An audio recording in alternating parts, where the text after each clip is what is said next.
कि मैं इन हालात की ठोकरों का इतना आदी हो चुका हूं, मैं इन हालात की ठोकरों का इतना आदी हो चुका हूं कि अब न लगे ठोकर तो खून निकलता है।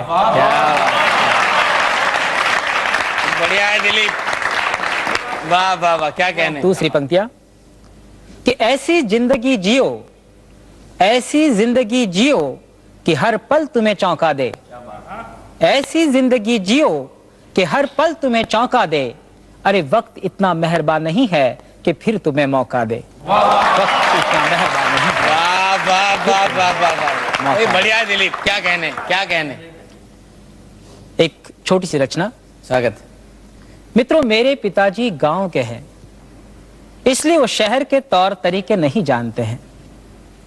मैं जब भी जिद करके उन्हें सफारी पहनाता हूं, वे कंधे पर छतरी टांगते हैं। क्या बात है, क्या बात है भाई, वाह वाह वाह, पूरा चरित्र है, वाह वाह वाह। एक दिन मैंने उनसे कहा कि पिताजी, ज्यादा तो कुछ नहीं कहूंगा, पर सफारी पर छतरी सूट नहीं करती, बस इतना ही कहना है।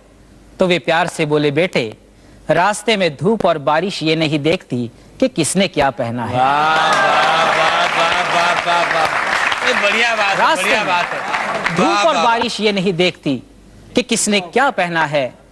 तुम शहर वालों ने रोटी के ऊपर लगी चूल्हे की राख पहुंच दी होगी, इसलिए वो भूख तो मिटाती होगी पर स्वाद नहीं देती होगी।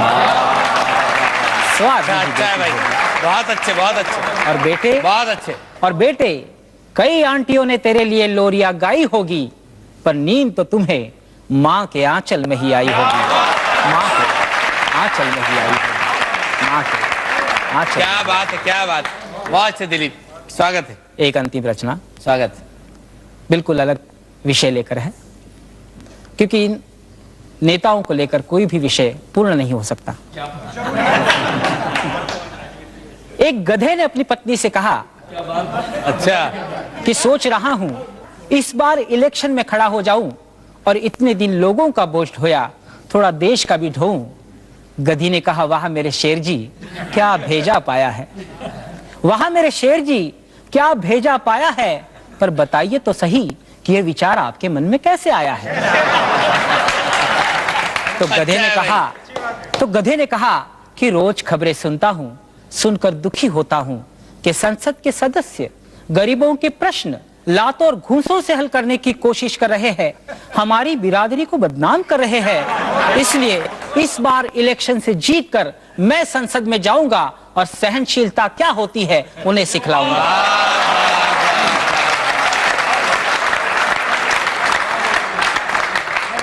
सहनशीलता क्या होती है, बात है, उन्हें सिखलाऊंगा।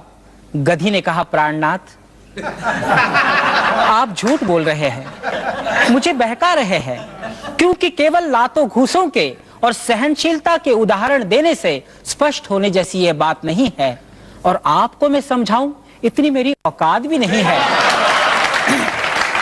अच्छा है भाई, आपको मैं समझाऊं इतनी मेरी औकात भी नहीं है, पर मैं यह भाग्य की अजीबो गरीब विडंबना देख रही हूं, इसीलिए कह रही हूं कि जब से इस देश की मतदार रूपी जनता खरीदी और बेची जाने लगी है, तब से भारत के भविष्य की चिंता आप जैसे गधे को सताने लगी है।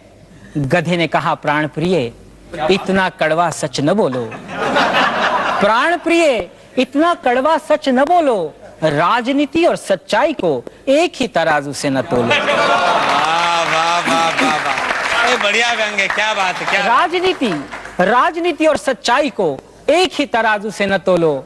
गधी ने कहा, ठीक है, नहीं तोलती, पर इतना तो बतलाओगे कि जिसका चुनाव में असाधारण महत्व है, वह चुनाव चिन्ह क्या रखोगे। क्या बात। गधे ने कहा, नेता रखूंगा। अच्छा है भाई। गधी बोली, हार जाओगे, और जिस मेरे एक वोट पर तुम्हें विश्वास है वह भी नहीं पाओगे। क्या बात। गधे ने घबराकर कहा, क्या कहती हो, जहां जिस देश के बच्चे जहां अभी पटेल जी और सुभाष जी की वीर गाथाएं गाते नहीं थकते हैं, नेहरू जी की जयंती मनाते हैं, खुद नेता गांधी टोपी डालकर इतराते हैं, क्या उस देश का नेता इतना गिर गया है कि जिसका चित्र भी घृणा का पात्र बन गया है? फिर तो मुझे संसद में अवश्य जाना होगा और देश को एक बारगी फिर आजाद करवाना होगा।